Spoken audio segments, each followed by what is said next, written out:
Hola a todos y todas y bienvenidos una vez más a Esto es Debatible con Pamela Checa, el podcast donde las ideas entran en conflicto mientras discutimos los temas que están bajo la mirada pública a nivel nacional e internacional.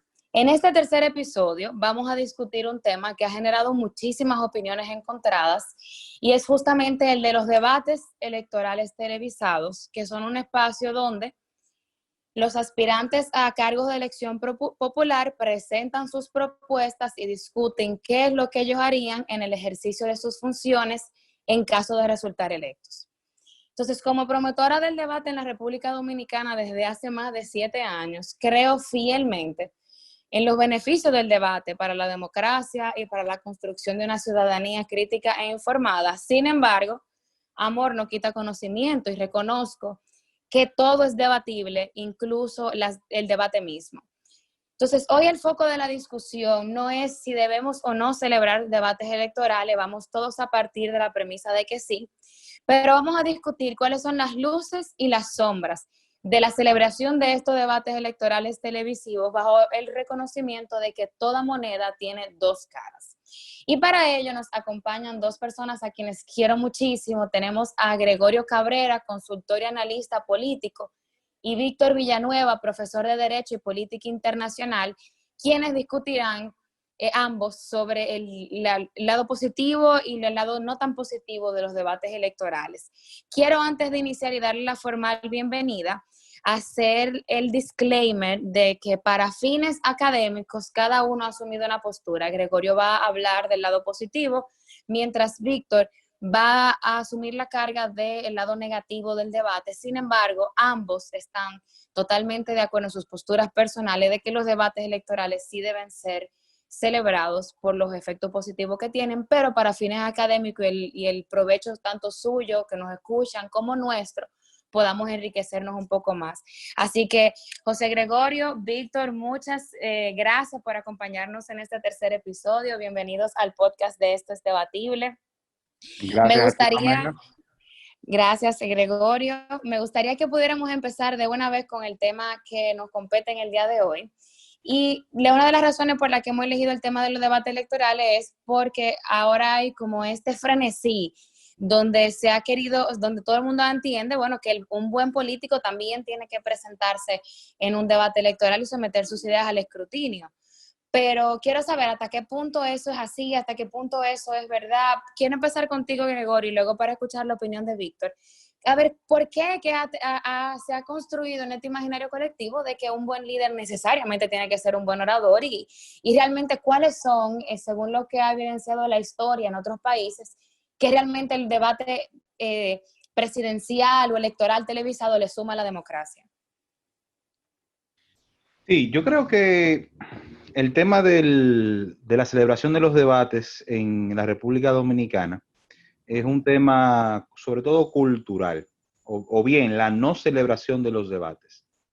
En el caso, por ejemplo, de Estados Unidos, donde los debates son muy comunes y se dan a todos los niveles de elección, tanto al nivel de las autoridades de ciudad, es decir, las autoridades municipales, como el caso de las autoridades estatales y federales, es porque hay una cultura que es precisamente la que nosotros durante unos años, incluyéndote a ti y otros que hemos colaborado, hemos querido precisamente desarrollar. La discusión democrática, no solamente en República Dominicana, sino en cualquier parte del mundo, solamente puede nutrirse de un debate abierto, a menos que tú, como representante o como persona que, digamos, tiene influencia, tengas la capacidad de poner tus ideas, de contrastarlas contra aquellas que son quizás adversas a ti. Solamente de esa manera tú puedes construir un consenso lo suficientemente fuerte como para que desde las posiciones de poder y de tomas de decisión puedas construir decisiones de políticas públicas que beneficien a todos, no solamente a la mayoría, pero también a las minorías. Entonces, yo entiendo que el proceso de construcción democrático en la República Dominicana es un proceso muy joven, si lo vemos, digamos, desde el punto de vista electoral. Las primeras elecciones verdaderamente libres que nosotros tuvimos y donde no hubo quizás una influencia de ningún poder fue en 1994. Antes de eso hemos tenido experiencias que van desde el extremo, como una dictadura como lo fue la de Liliz o la de Trujillo, hasta dictablandas o democraduras como fue los 12 años de Balaguer. Entonces, la construcción democrática, el proceso de construcción democrática en la República Dominicana es muy nuevo, es muy reciente. Y quizás por eso nosotros no hemos logrado llegar a esos puntos donde manifestaciones como la de un debate libre, democrático, donde dos o más candidatos puedan enfrentar sus ideas sin que esto constituya, digamos que un enfrentamiento personal o que sea óbice para, digamos, lastimar los aspectos de la vida personal de alguien, pues es algo que todavía nos cuesta y nos ha costado construir. Sin embargo, yo creo que hemos avanzado bastante. Si vemos en este proceso de elecciones, sobre todo en las municipales, vimos la participación de los alcaldes de las principales ciudades del país. Igualmente hemos tenido experiencias importantes con candidatos a los niveles congresuales, tanto como diputados y senadores. Yo creo que hemos ido construyendo una cultura, hemos ido avanzando, nos falta mucho. Yo soy de los que piensa que en el proceso de discusión de la ley de partidos políticos no se debió excluir el requerimiento del debate presidencial, al menos, para que nosotros podamos contrastar y conocer lo que piensan nuestros candidatos. Muy bien. Víctor, quiero ahora escucharte a ti y quiero que me respondas dos dudas que me surgen a partir de la intervención de Gregorio, porque Gregorio habla del debate electoral como un espacio de construcción de consensos sobre temas que hayan resultado, que estén en las agendas de los candidatos. Sin embargo, la duda me surge y es si es el debate electoral televisado el espacio para la creación de esos consensos, porque se ha discutido mucho de que esos espacios son más de farándula que un espacio de realmente presentación y un debate real donde se contrastan las ideas. Y sobre lo último que él menciona de que lamenta que se haya quedado fuera de la ley electoral, o sea que la participación de los candidatos debería ser obligatoria en estos debates, por lo menos a nivel presidencial. Sí, no, mira, en realidad desde la óptica de la obligatoriedad del debate, partiendo desde ahí, cada sociedad adopta su modelo, pero eminentemente que los países donde la han consumado ha sido por la vinculación de una pieza legislativa. Y esto a razón de que los actores políticos no siempre buscan regularse. No siempre hay una resistencia a no tener a estar actuando sobre un control en el cual ellos puedan evitarse una regulación adicional. Sobre todo porque en la concepción política, los partidos políticos son entes que están muy regulados. Desde la concepción propia de la Constitución, como es el caso de la República Dominicana, ser una república. Segundo, por la cuestión de su agenda política abierta. Y tercero, hasta en la dimensión de la financiación, distintamente a la efectividad de esa regulación o esa capacidad de rendición de cuentas. El actor político busca evitar no tener tantas regulaciones en función a su quehacer, mucho menos en el elemento de lo que es la campaña electoral, porque en la campaña electoral se está jugando siempre al nerviosismo sustentado sobre las eventualidades que acontecen en la agenda pública nacional.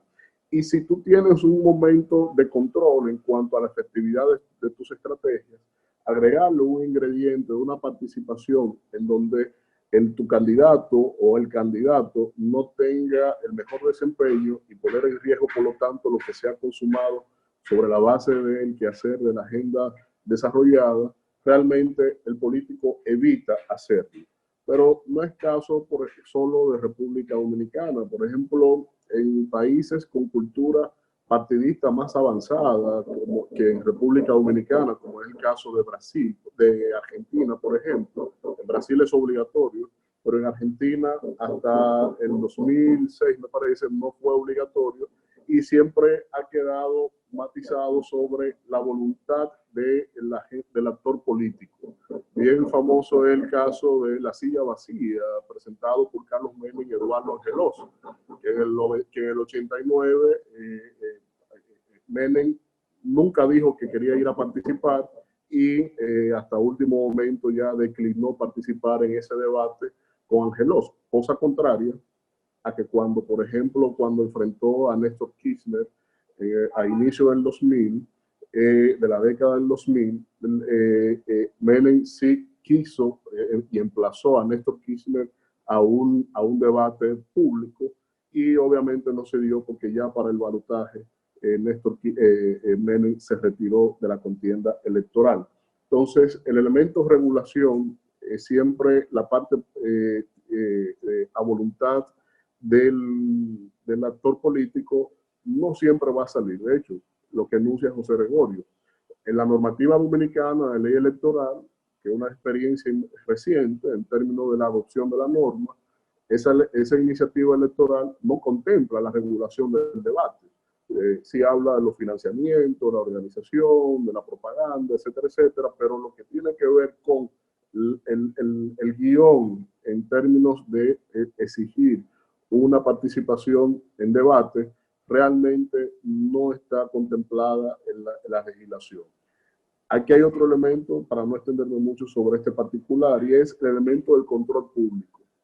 El control público es a planteamiento propio, inclusive de Insulza y Bursa, donde ellos plantean que el control público en cuanto a lo que es el debate es precisamente un elemento importante de rendición de cuentas.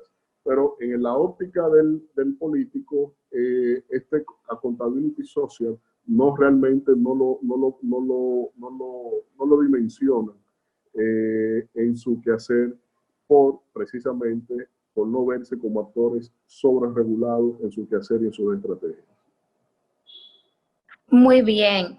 Ahora, miren, una de las cosas que a mí me llama la atención del debate, y lo que nos escucha saben que yo soy amante del debate, es el hecho de que el debate televisivo, y es bueno ponerle ese apellido, porque no es el debate como simplemente el intercambio de ideas donde hay un proceso de, bueno, presentan algo y refuto, sino que es un debate electoral televisado, donde hay un componente mediático y farandulero incluso, que tiene un peso sumamente importante. Entonces, a mí me llama mucho la atención esta como equivalencia que han querido construir en la ciudadanía, de que el buen líder, el buen candidato, el buen dirigente tiene que al mismo tiempo ser un buen debatiente. O sea, tiene que ser un buen orador cuando necesariamente eso no es así. O sea, un buen presidente puede poder dirigir los destinos de la nación sin que eso implique que sepa someter sus ideas al escrutinio.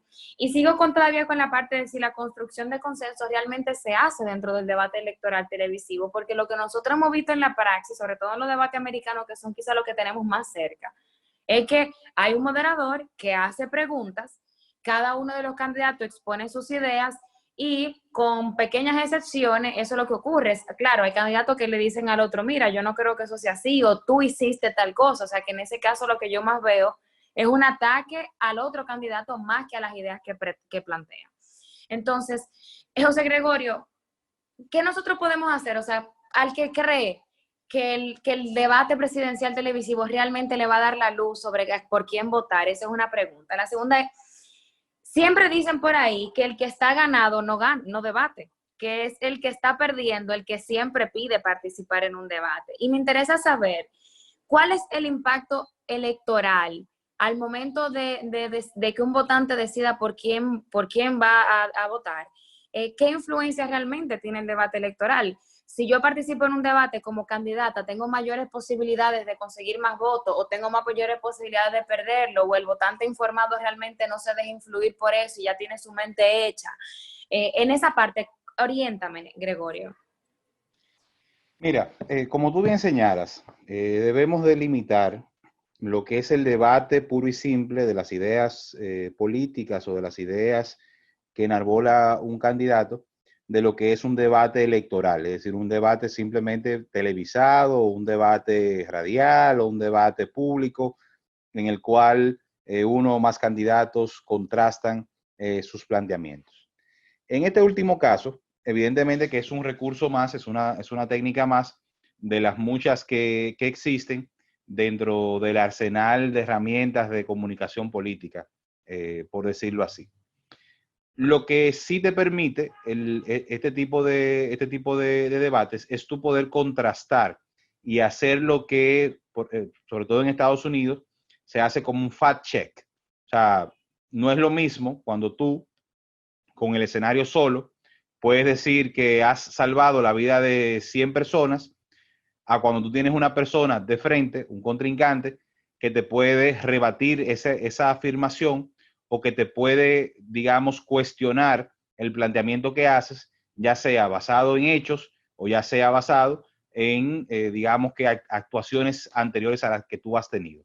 Entonces, es una especie, digamos, de arena romana en la cual los candidatos se esfuerzan primero por plantear sus ideas, plantear, digamos, la viabilidad de que ellos sean los que resulten favorecidos con el voto popular, y por otra parte tienen al mismo tiempo que defenderse de los ataques o de las, digamos, de las contrastaciones de ideas o de hechos a la cual los sometan los demás candidatos.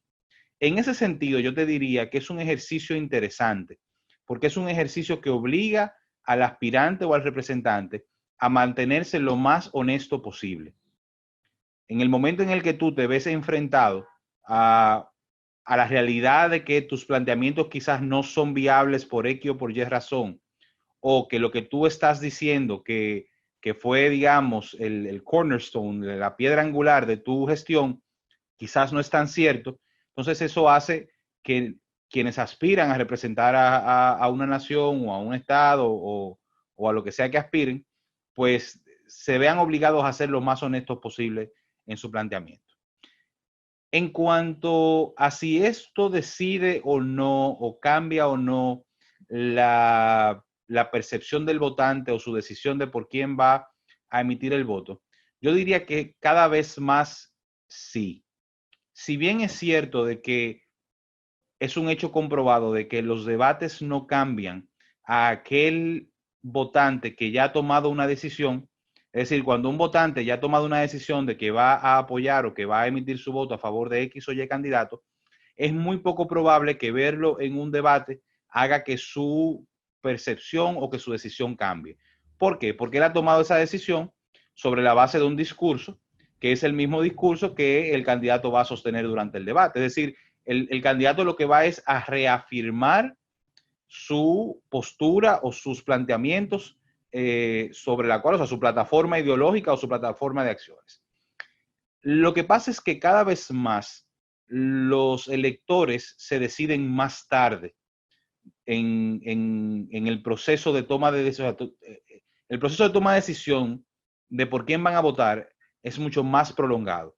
Y de hecho, los principales expertos en materia de comunicación política y de estrategia política establecen que las últimas 72 horas son vitales para que un votante tome la decisión. Entonces, el ejercicio del debate, yo creo que sobre todo va dirigido a aquellas personas que todavía no han tomado la decisión de por quién van a votar.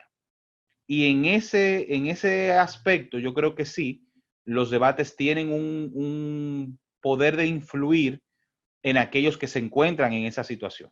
Porque evidentemente una persona que quizás no conoce el planteamiento de otros candidatos o que por la razón, digamos, económica, sobre todo, donde un candidato tiene más capacidad de pagar publicidad que otro, pues el debate es, digamos, una tabla rasa, es un ambiente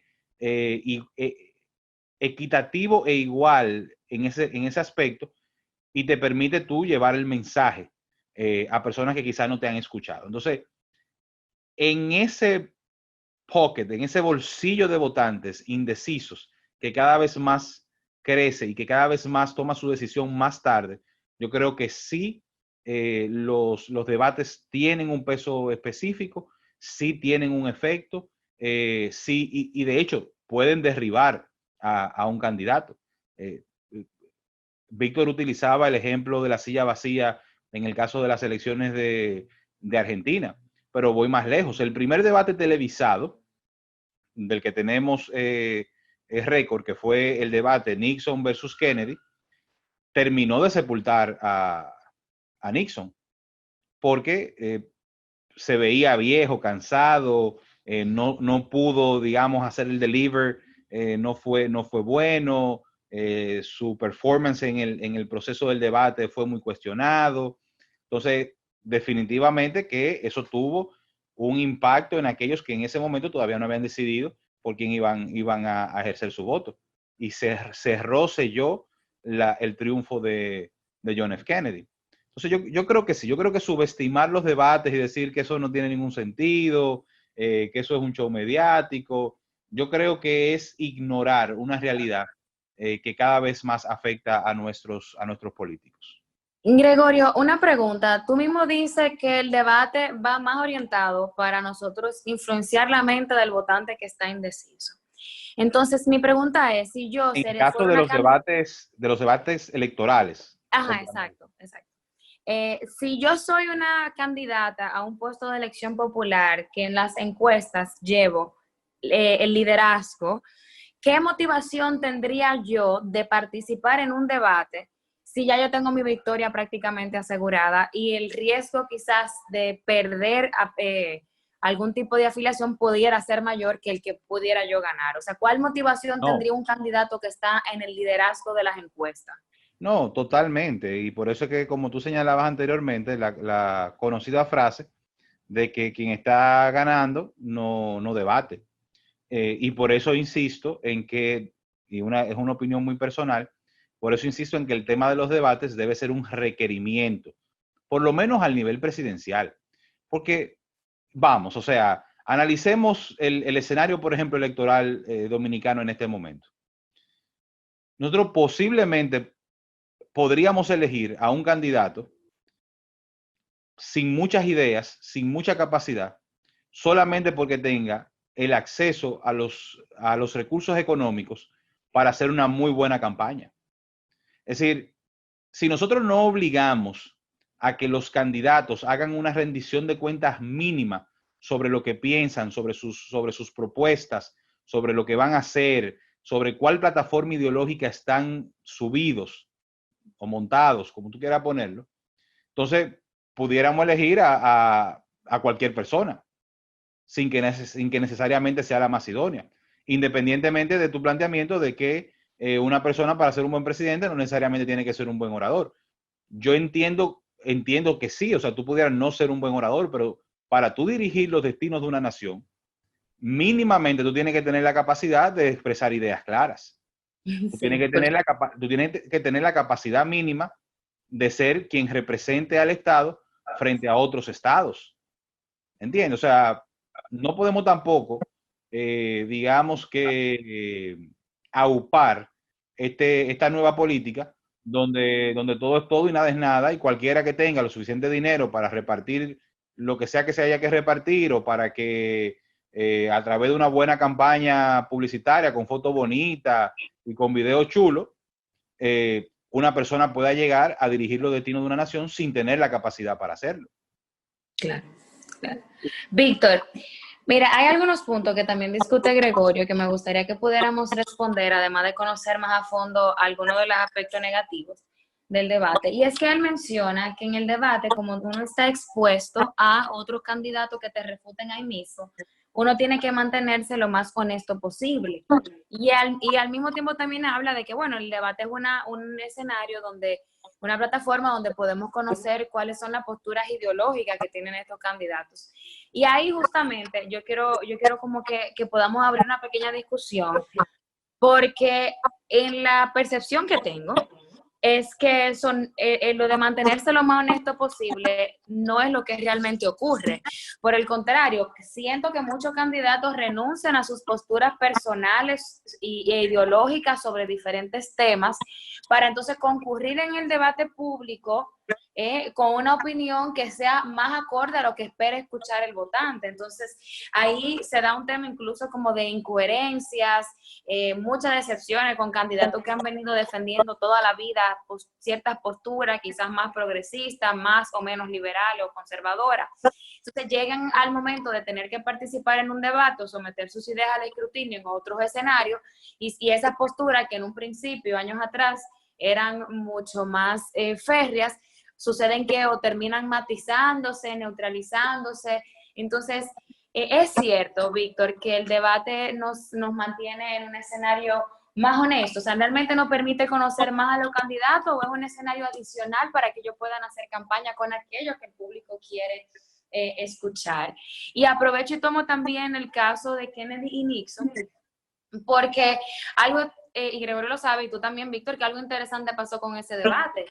Y es que los televidentes votaron por Kennedy como quien ganó el debate, sin embargo, los radioyentes entendieron que Nixon fue el que ganó ese debate, o sea que quienes no tuvieron los elementos más faranduleros de ver el podio, ver cómo se veía el candidato, entendieron que el discurso de Nixon fue mejor. Entonces, en ese sentido, que nosotros pudiéramos como hacer una apología del debate dado a la luz de esos conocimientos. Si realmente hay un elemento de hasta qué color me voy a poner para la corbata, cómo me voy a peinar, o sea, hay un elemento de lo que consumen los ojos muy fuerte. Sí, realmente es así. El debate, tú sustentas una imagen no tan solo del lenguaje verbal, sino también del lenguaje no verbal. Y ahí, en ese icónico debate televisado, primer debate televisado, realmente eso fue lo que primó en términos de la imagen expuesta por ambos candidatos. El que escuchó por radio escuchó a un Nixon como estadista, y el que vio la televisión vio el mensaje que transmitía el producto, el político como producto. Y por eso las dos tendencias diferentes en cuanto al efecto sobre el electorado. Ahora bien, tú hablabas del show televisivo. Los debates hoy en día son unos shows a doble pantalla, tanto en la televisión como en redes sociales. Y eso tiene una importancia relevante en términos de lo que persiguen los candidatos. Y es que es la transmisión de su mensaje. El riesgo aquí está en que es un ambiente no controlado. Estoy diciendo controlado, no regulado, sino porque es un ambiente regulado por las normas del debate preexistente, pero no hay control del desarrollo del ambiente en donde se genera el debate. Por eso también los candidatos eluden a la responsabilidad de participar en debates, porque no controlan las preguntas. Tú puedes prepararte para temas muy generales o algunos muy específicos, pero no para la capciosidad de todo lo que pueda acontecer en medio de ese escenario. Y eso puede poner en riesgo el factor sorpresa, la capacidad de improvisación, y sobre todo puedes decir entre lo que se está difundiendo en términos mercadológicos con lo que se acaba de imponer en términos del enunciado que emita el candidato ahí como tal. Ahora, esto inclusive se ha medido en términos de estudios como tal. Hay un estudio de una institución estadounidense, McKinney & Wagner, del 2013, que ellos evaluaron 4 elecciones anteriores a nivel presidencial, y el estudio arrojó que el 14% del electorado que presenció por cualquiera de las vías de comunicación el debate, cambiaron su posicionamiento en términos de la decisión que querían votar. De esto, el 3.5 eran de indecisos, y solo un 3.3% de los que ya tenían el voto decidido, que tras ver el debate cambiaron de opinión en cuanto a la opción electoral de su preferencia. Es decir, que si a eso vamos, solo un 3.3% en esa medición que pude tener acceso, solo ese porcentaje cambió. Entonces, ahí el impacto en términos de lo que tiene que perder un candidato se cae, porque el que esté arriba tiene que ver muy bien cuál es la capa social en la cual está sustentada a nivel poblacional su propuesta electoral. Hay candidatos que son más populares, en lo popular. Hay candidatos que son más de capas altas, capas medias. Entonces el debate es un espacio más refinado en términos del gusto o la preferencia del electorado. Entonces, el candidato que tenga una composición social en su voto duro, más de clase media, clase alta, indistintamente a la posición en la que esté, tiene que precisar del debate como una herramienta para difundir sus ideas. Pero obviamente que, insisto y vuelvo otra vez, aquí es la razón del para qué. Entonces, para apelar a ese 0.3% que puede cambiar. Entonces, en materia electoral todo punto es válido. El arte ahí corresponde al político de no perder los argumentos que le han dado el sustento, en este caso si está en primer lugar, o si lo mantiene de manera competitiva, y cómo a la vez poder configurar su mensaje para atraer ese electorado que viene a modo de indeciso o que ya tenía un voto definido como tal. Y sobre la parte de lo de mantenernos honestos, el debate realmente, Víctor, es un espacio donde yo voy a conocer al candidato, o es un espacio donde yo voy a conocer lo que tú decías ahorita, el candidato como un producto político, porque el candidato va a moldear su discurso a lo que yo como electora quisiera escuchar, y lo hemos visto incluso aquí en la República Dominicana, hemos visto muchísimos candidatos cambiar y moderar su postura. Entonces, realmente el escenario para yo conocer por quién voy a votar es el debate. No, porque si vamos al caso de un país como República Dominicana, nuestro país no es un país de ideologías. Aquí las ideologías obviamente han pasado por mucho fuego, mucha sangre. Entonces, en términos de formación, el currículo de formación académica, de formación política, está muy ajeno de lo que es la ideología. Es una sociedad partidarizada, pero no ideológica, porque aquí poco importa que usted sea de izquierda, poco importa que usted sea de derecha. Aquí es en función a las coyunturas, en función a la construcción de mayoría, en atención a la representación social, no por el factor ideológico. Entonces, sobre esa base, desde mi óptica, ahí tenemos la primera limitante a esa honestidad o a ese cambio de postura. Si tú lo ves, la postura la cambia, pero es en función al discurrir del debate. O sea, un candidato posiblemente pueda ser cristiano, pueda ser católico, pueda ser protestante, en fin, y define que está a favor o no sobre una tendencia de debate en la coyuntura en la cual se está presentando. Pero para construir mayoría en ese afán, lo que entonces busca es minimizar su planteamiento, buscar un argumento intermedio, pero sumar los sectores que están promoviendo alguna que otra tendencia que pueda circunscribirse en un elemento ideológico. Pero por ejemplo, países como España sí tienen una tendencia de más ideología con respecto a lo que es derecha, izquierda y extremismo, inclusive en términos de derecha extrema o de izquierda extrema, o inclusive hasta independentistas. Entonces, ahí sí hay una acepción ideológica que incide sobre la construcción del mensaje electoral. Y la gente vota por eso. Lo mismo pasa en Chile. En Chile tú puedes tener, y ha pasado, la alternabilidad entre derecha e izquierda es precisamente una resultante de un electorado que va buscando un administrador de un plan de desarrollo nación que tienen definido desde hace mucho tiempo, simplemente que cuando vienen de la derecha asumen más la concepción del sector privado, la concepción del mercado, la concepción de lo macro, y cuando se sustenta sobre la base de la izquierda, el electorado lo que está buscando es humanizar más estas medidas.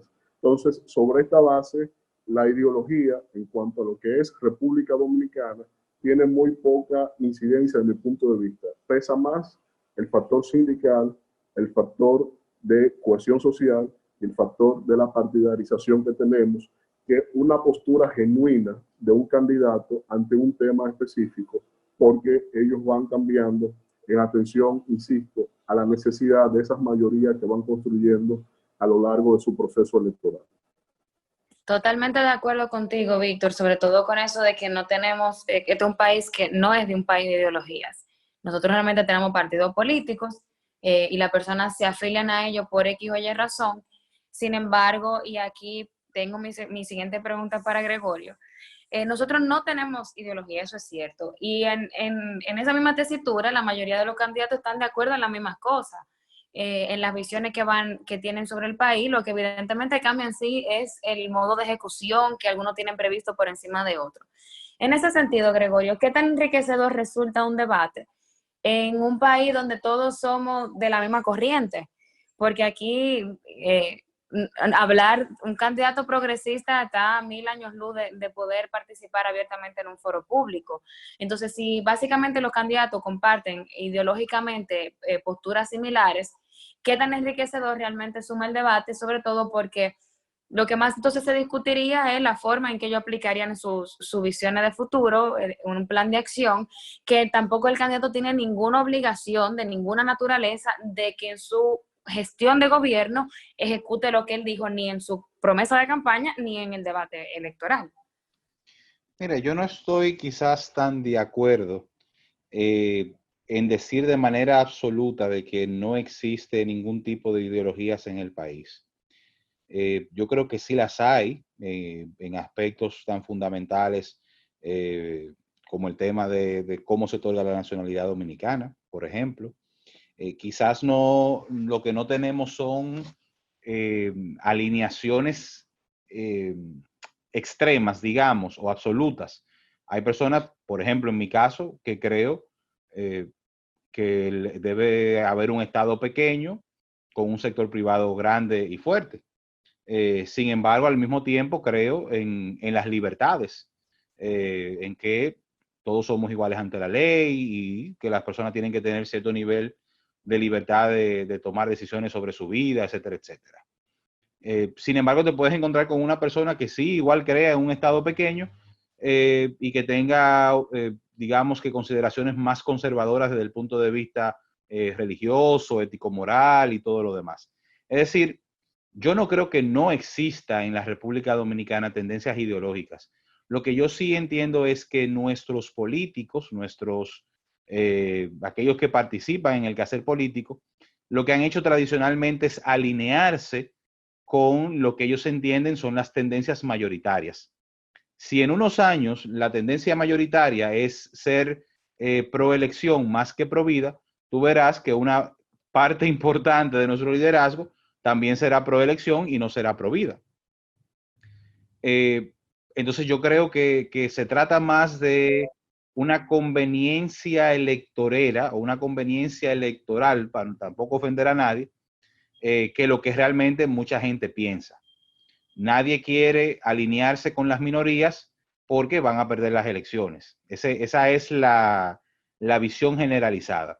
Hay otros candidatos con los que he tenido la oportunidad de trabajar y de conversar que toman posición y me dicen, sí, yo tomo esa posición porque yo creo en eso, porque es mi manera de pensar, porque es lo que yo entiendo que representa mejor los valores con los cuales yo fui educado. Sin Y embargo, una pregunta ahí mismo, Gregorio, y perdóname que te interrumpa, como asesor político, ¿alguna vez te ha tocado, no hay que, no hay que hablar de nombres, trabajar con algún candidato cuya postura personal difiera de su postura pública sobre algún tema? la verdad es que no, hasta este momento no. Sobre todo porque yo sé elegir muy bien con quién yo trabajo. Yo no, he decidido, yo creo que llega un momento en la vida donde uno debe trabajar con aquellas personas que uno se identifica y con aquellas personas con las que uno siente, digamos, cierta alineación. Pero mira, yo entiendo que los debates son una herramienta ideal para aquellos candidatos que han decidido hacer vida política, hacer carrera política, tú también mantenerlos under check, como se dice en Estados Unidos. O sea, tú lo mantienes, digamos, tú tienes un mecanismo de contraste para cuando candidato, esa persona que tú elegiste, hace lo que en Estados Unidos se llama un flip-flop, que es una persona que simplemente hoy te dice una cosa y mañana te dice otra, pues el debate es una herramienta idónea para tú asegurar que como representado y la razón por la cual tú le otorgaste la confianza de tu voto, pues que esa persona se mantenga firme con ese concepto, con ese principio, con ese propósito, o hasta con esa promesa. ¿Sí? Le dificulta a nuestros políticos después que en televisión nacional o en público han asumido una postura, han asumido un compromiso, pues el debate les dificulta no cumplir con ese compromiso o cambiar de manera radical esa postura sobre la cual ganó, digamos, o captó el favor de la gente. Perfecto. Víctor, te doy la palabra para que puedas responderle a Gregorio y también nos dejes con tus comentarios finales sobre las visiones, sobre qué podemos mejorar en el debate, qué debe mejorar entonces también desde la ciudadanía en el momento de exigir ese debate, porque al final los candidatos, como bien ha quedado evidenciado y siempre se ha dicho, son un reflejo de la sociedad dentro de las cuales surgen y crecen. Algo que sí quiero mencionar es que leí un estudio recientemente donde afirma que a pesar de que el número de personas en términos absolutos que ven los debates electorales en Estados Unidos ha crecido, en términos porcentuales ha disminuido. O sea, evidentemente ha habido un crecimiento poblacional y un crecimiento también de familias con acceso a medios de comunicación masiva a través de sobre todo la televisión y las redes, pero al mismo tiempo ha habido un descenso de personas interesadas en escuchar los debates. Entonces también es un trabajo de la ciudadanía que nosotros tenemos que mejorar en nuestro interés por la política y reconocer que la política es una parte esencial de nuestras vidas.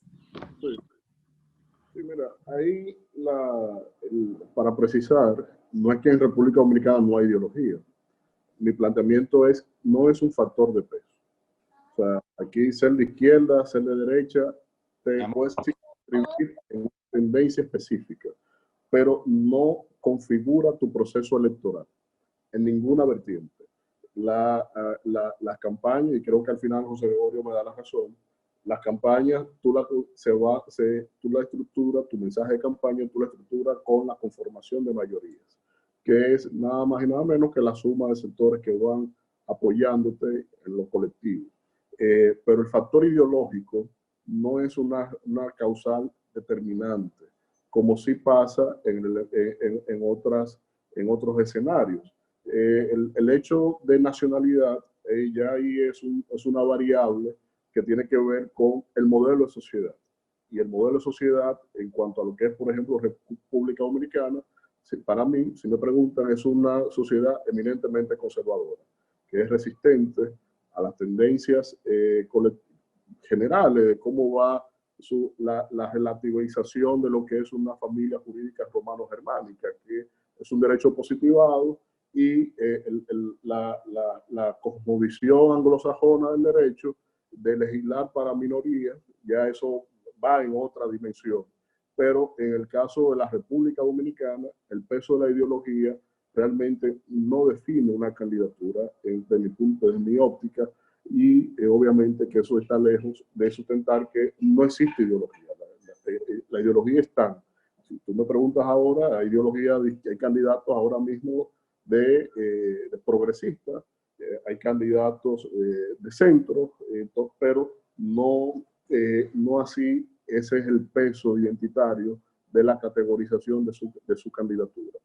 En el caso que tú señalas, en términos de la segunda parte de tu pregunta, Pamela, perdóname que... No, eso de que nosotros también debemos hacer desde la ciudadanía para mejorar la calidad de la política, no solamente con el tema del debate, a la luz de que hay muchas personas que ni siquiera en los debates están interesados, que es un escenario relativamente moderno y se entiende que es mucho más refinado, o por lo menos un espacio más intelectual para los candidatos. La sociedad, mira, donde existe debate, sea por norma o no, surge de la sociedad civil. La necesidad generalmente surge de la sociedad civil, la iniciativa surge de la sociedad civil, de las academias, de los grupos de medios de comunicación, de los grupos empresariales, sectores religiosos. O sea, es la sociedad misma que se empodera y exige a que a los que aspiran a representarlos tengan un ejercicio de debate per se como tal. Desde la óptica del ejercicio que estamos haciendo el día de hoy, obviamente que eso no es suficiente. Nosotros tenemos que configurar otras variables. Los candidatos tienen otras opciones para poder ejercer el elemento del debate o lo que es el compromiso central de toda campaña, que es la transmisión del mensaje electoral.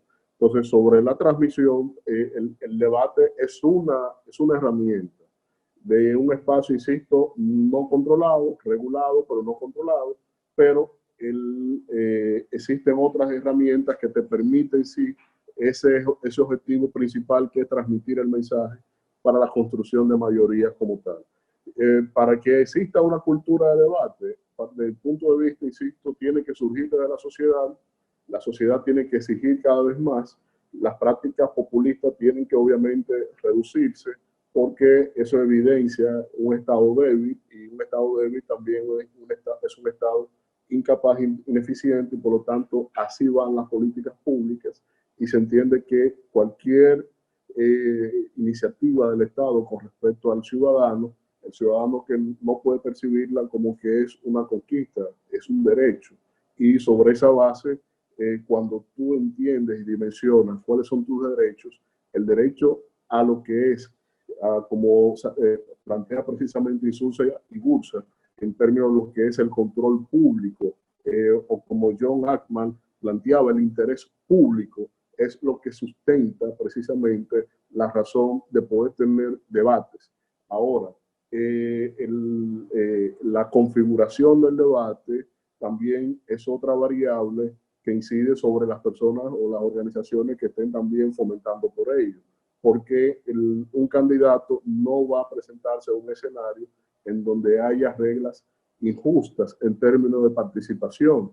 En Estados Unidos tú tienes que consensuar ahí hasta la ubicación de los candidatos, el tipo de close-up que hacen las cámaras con respecto a tu persona, que mientras tú estés hablando no estés enfocando a otro lado, el formato de las preguntas, el formato de los tiempos, todo eso, y también ahí correspondería a las organizaciones entender que ahí tienen, aunque son aspirantes a posiciones de cargos electivos públicos, también son personas que están en una amplia inversión de esfuerzos y recursos para ser un producto mercadológico. Y un producto mercadológico tú no lo puedes derrumbar por una sola participación en un proceso de 6, un año o más tiempo. Entonces, eso realmente tiene que adentrarse en el elemento cultural para nosotros como sociedad poder tener la madurez de exigir un esquema de debates en cuanto a lo que son los procesos electorales de nuestro país. Bueno, señores, ya vemos que esto de los debates electorales televisados no es un tema tan sencillo como aparenta serlo a primera vista, es realmente mucho más complejo.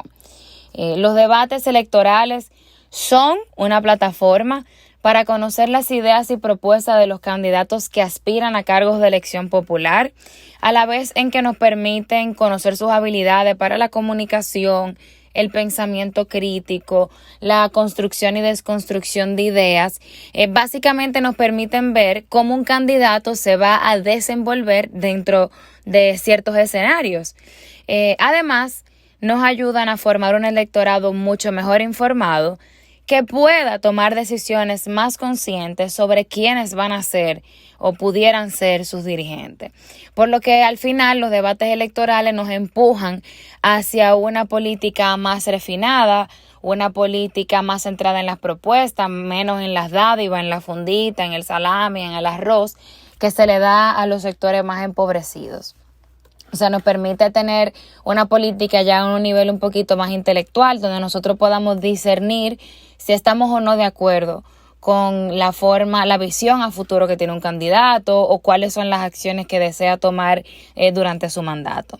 Sin embargo, muy a pesar de todos los beneficios que nos puedan ofrecer los debates electorales, no son la panacea que mucha gente ha creído que son. Porque por sí solos los debates electorales son incapaces de mejorar la democracia. Los candidatos no tienen ninguna obligación de ellos hacer durante su mandato aquellas cosas de las que hablaron durante los debates. Lo que significa que el debate muy bien pudiera convertirse en un escenario más para esbozar esas campañas, esas promesas de campaña que nunca terminan siendo otra cosa que promesas que se hacen durante la campaña. Y sin mencionar que los candidatos van a adaptar sus discursos a las tendencias que apoyan las mayorías con el fin de ganar una proporción mayor del electorado. Es decir, un candidato que ideológicamente se identifique con ciertas posturas pudiera, de manera pública durante un debate, negar esas posturas con el fin de no herir su popularidad durante las encuestas. Y eso, señores, es un punto crucial que nosotros tenemos que entender para poder también entender las acciones y las decisiones de ciertos actores en la vida política nacional en tiempos recientes. Porque si un candidato que, por ejemplo, tenga una postura ideológica sobre algún tema que vaya en contra, digamos, que de la Iglesia Católica o de los sectores conservadores, que no por ser la mayoría están en el lado correcto de la moral, en un debate negarían o matizarían sus convicciones para no perder parte de ese electorado que simpatiza con ellos. Y ahí entonces surge el gran dilema de cuál es el candidato que nosotros queremos. Nosotros queremos un candidato con ideales, con principios y con la valentía de defender sus convicciones en cualquier escenario público, pero que esa valentía posiblemente le cueste el cargo, o nosotros preferimos un candidato con principios, con valores, pero que públicamente matice sus ideas para que sí pueda realmente ocupar un cargo público. Porque de nada nos sirve, señores, tener muchas ideas, muchos principios, si nosotros como aspirantes a dirigentes jamás llegamos a ocupar los cargos desde los cuales podemos hacer la diferencia. Y ese es un punto que nosotros tenemos que tener súper pendiente cuando nosotros hablemos del debate, critiquemos el debate o cuando nosotros estemos juzgando la decisión o no de participar en un debate.